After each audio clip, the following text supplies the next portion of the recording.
Good afternoon, Mr. President, Madam Vice President, everyone. Thank you for joining us. This is an historic occasion. We are here to view the highest resolution image of the infrared universe anyone has ever seen, captured by the most powerful telescope anyone has ever made. I am proud to turn things over to a president and a vice president who have charged the entire Biden-Harris administration with leading with the science and who believe deeply in the power and possibilities of science and technology for all of us.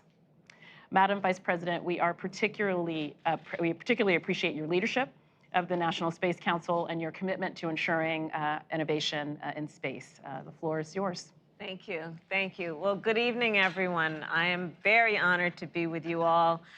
President Joe Biden and I talk often about our mutual passion for everything you all do. This is a very exciting moment to join you for the unveiling of the work that you have been laboring on for decades.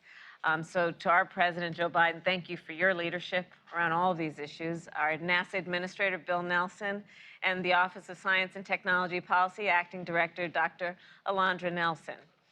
Thank you also to our colleagues from across the White House and NASA and everyone else joining us from home. So yes, as chair of the National Space Council, I know that today represents an exciting new chapter in the exploration of our universe. From the beginning of history, humans have looked up to the night sky with wonder. And thanks to dedicated people who have been working for decades in engineering and on scientific marvels, we can look to the sky with new understanding.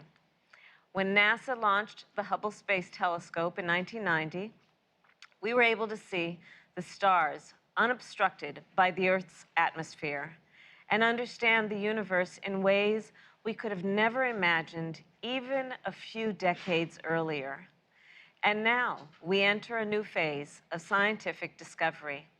Building on the legacy of Hubble, the James Webb Space Telescope allows us to see deeper into space than ever before and in stunning clarity.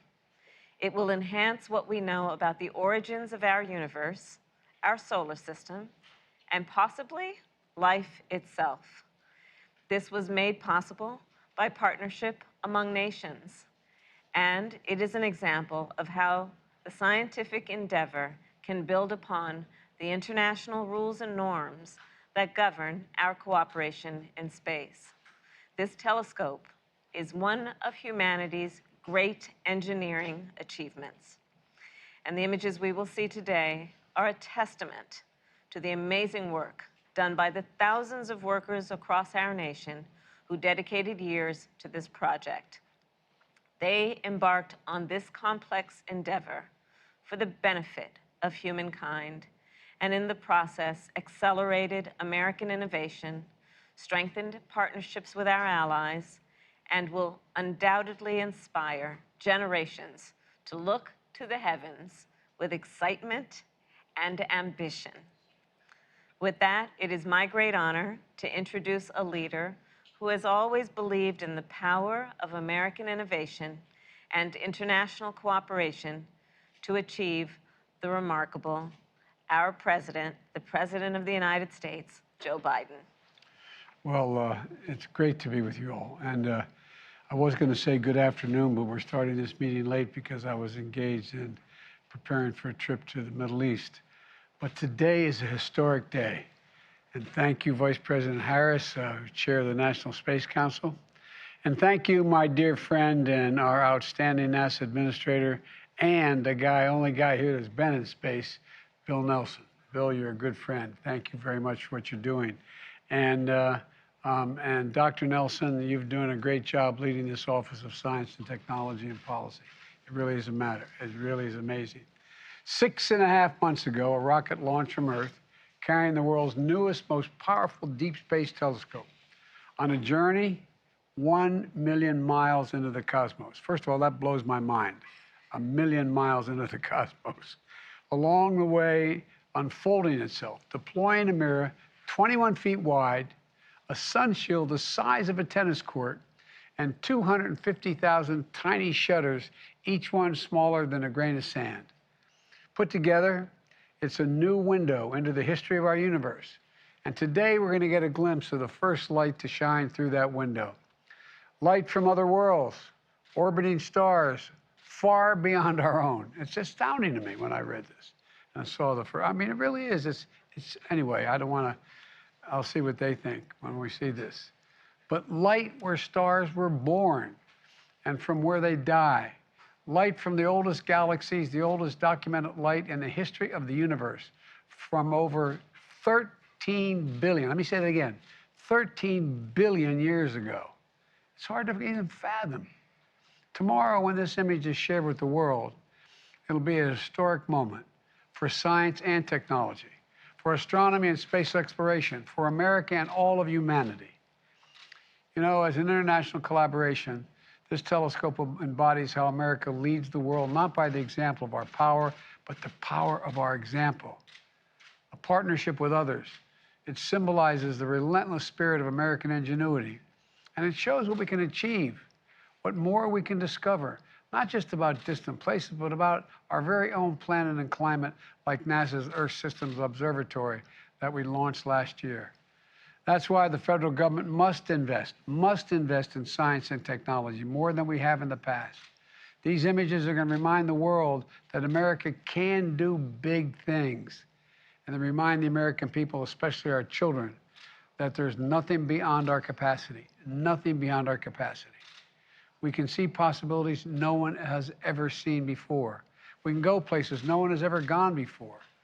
You know, you've heard me say over and over again, America is defined by one single word: possibilities. Possibilities.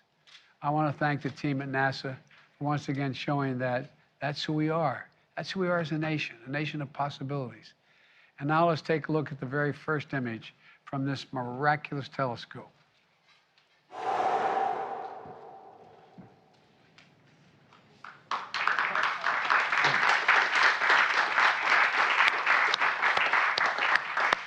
NASA Administrator Nelson, I'm going to turn this over to you. So will you please tell us about what we're seeing? Mr. President, if you held a grain of sand on the tip of your finger at arm's length, that is the part of the universe that you're seeing, just one little speck of the universe. And what you're seeing there are galaxies. You're seeing galaxies that are shining around other galaxies whose light has been bent. And you're seeing just a small little portion of the universe. You know, 100 years ago, Mr. President, Madam Vice President, 100 years ago, we thought there was only one galaxy. Now, the number is unlimited.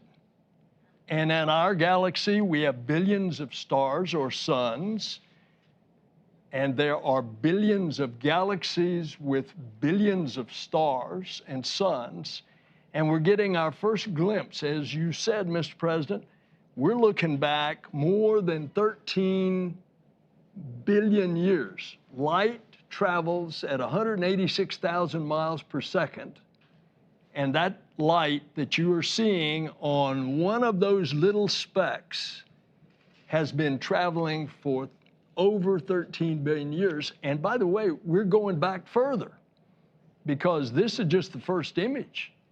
They're going back about 13.5 billion years. And since we know the universe is 13.8 billion years old, we're going back almost to the beginning. That is the discovery that we are making with this. There's another thing that you're going to find with this telescope. It is going to be so precise, you're going to see whether or not planets, because of the chemical composition that we can determine with this telescope of their atmosphere, if those planets are habitable. And when you look at something as big as this is, we are going to be able to answer questions that we don't even know what the questions are yet. This is what's happening. And it's because of this wonderful team that's out here. Part of that team, led by Thomas Zurbuchen, it was in trouble financially 5 years ago. He took it over. He got Greg Robinson, that you're going to meet, to direct it, and the result is what you've seen. So what an incredible team, joined, by the way, with our international partners, the European Space Agency and the Canadian Space Agency.